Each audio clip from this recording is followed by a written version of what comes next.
Welcome to week 5 of Advancing Professional Career.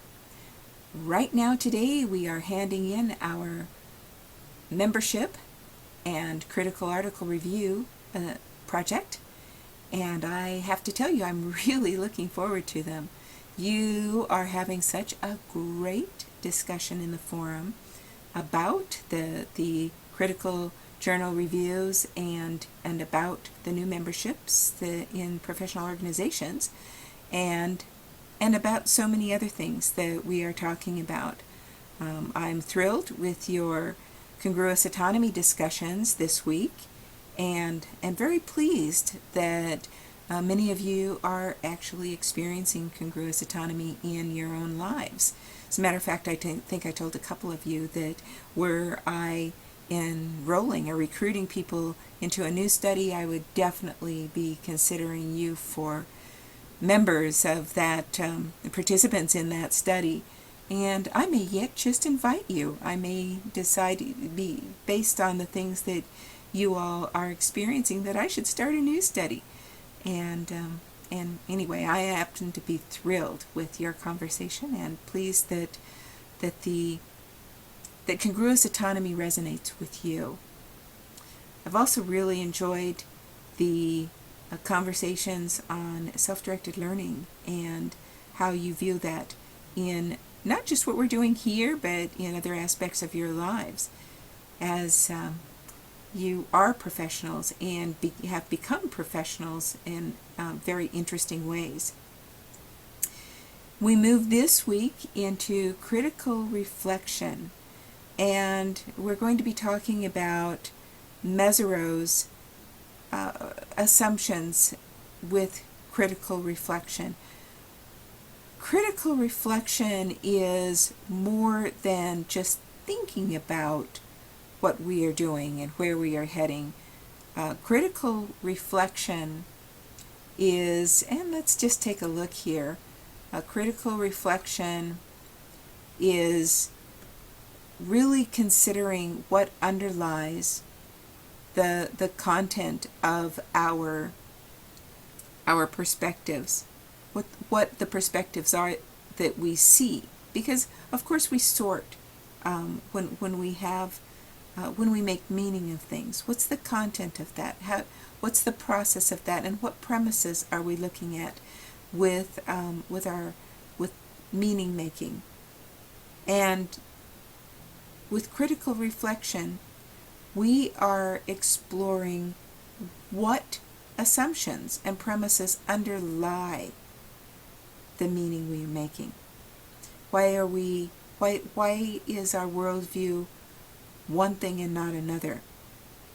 Mesereau even suggests that when we're making meaning of various things that we perceive, we sometimes distort that and put up obstacles rather than seeing clearly. And while we would say, and there are people who push back and say, well, you can't say how I should define something. Well, when you underlie, really kind of scratch the surface and say, what is that assumption about? When we're talking about critical theory, as a matter of fact, and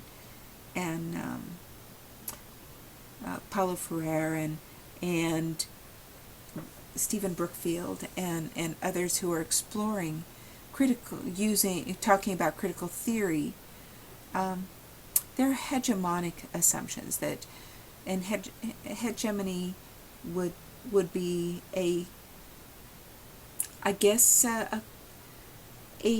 puffed up view that we are thinking rightly.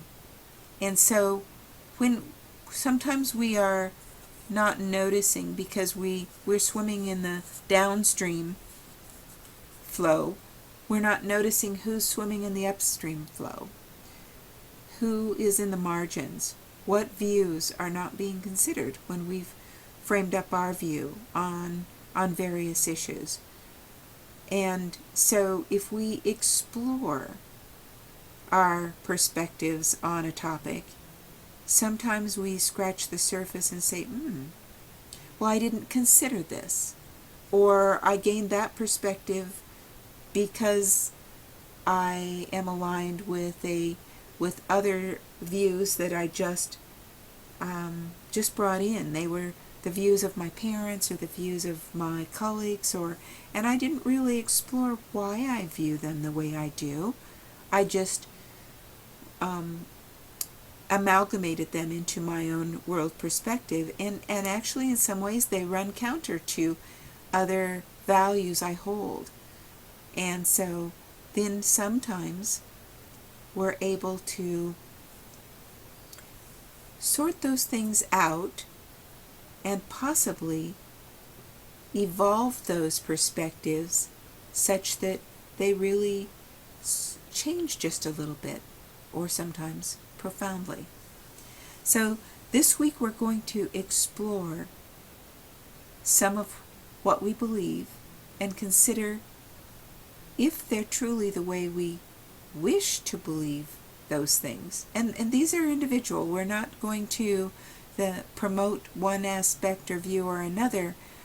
These are just things that we want you to think about in your own lives. So that's what chapters 5 and 6 are about. And so think about those things. We've got some readings this week, and they're posted for you. We have one of our planned activity is going to be to discuss those various assumptions, and they're posted. So, and they're based on Crenton on page 85. So take a look at those in our planned view, and then Brandolyn Barnes has brought to us Covey's 7 Habits, which we will explore in our Metagogical Forum. Our next project, we just are handing in this project with our selected membership and critical journal review, and like I said, I am so looking forward to reading them. And I'm pleased that it appears that the memberships and journals that you've chosen for yourselves will definitely be of benefit to you, not just in this class but beyond, and that's very exciting. Those two things this project just being handed in should inform your next project, which is part 1 of our Career Roadmap project. The Career Roadmap project is divided into 2 pieces. Part 1 will be due February 28th. The entire project is worth 20 points, and the Career Roadmap Part 1, due February 28th, will be worth 10.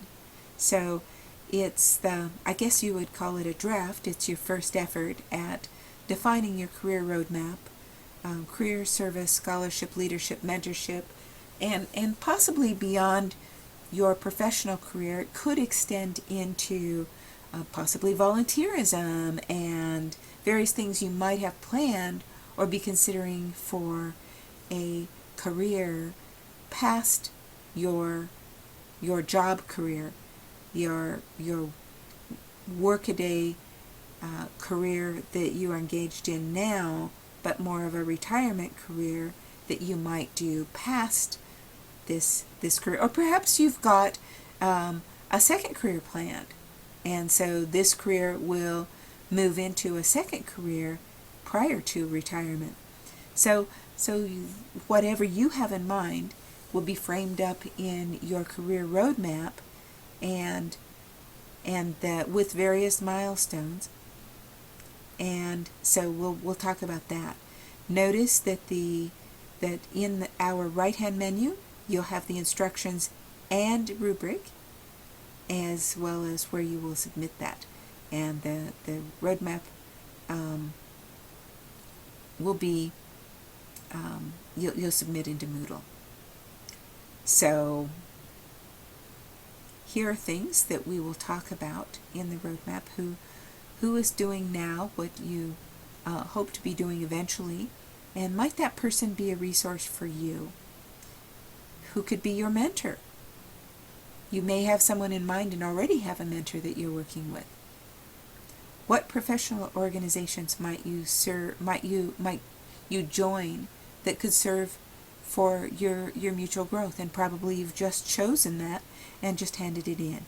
You may have other professional organizations that would be of importance to you. I know that many of you are already part of organizations on the local level, state level, and possibly even a national level.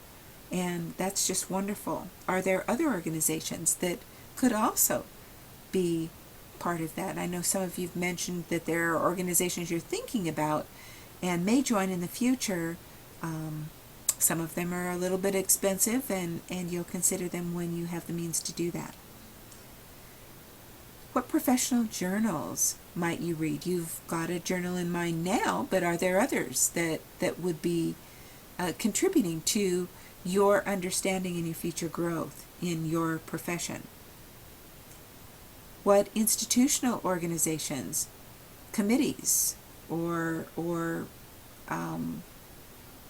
maybe there are action groups that would be of importance to you, that you would maybe want to lobby for various things in the legislature or elsewhere. What community organizations might be useful for you to join for your own professional growth? Are there chamber organizations? Are there organizations that would be action organizations on the local level that would be of importance to you? What committees, maybe in your company, or a professional organization that is tangential to your company or your career path, that would be of importance to you? Maybe even things like Toastmasters that would give you some kind of, I guess, a skill set that would be important for you to have. Perhaps there are experiences that would be personally or professionally relevant to your career.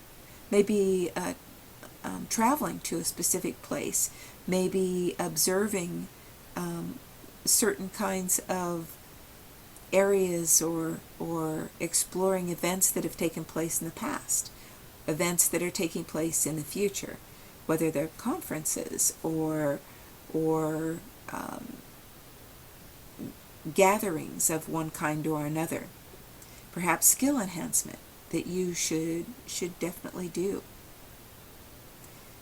What other things might there be for you that are milestones that you can take a look at?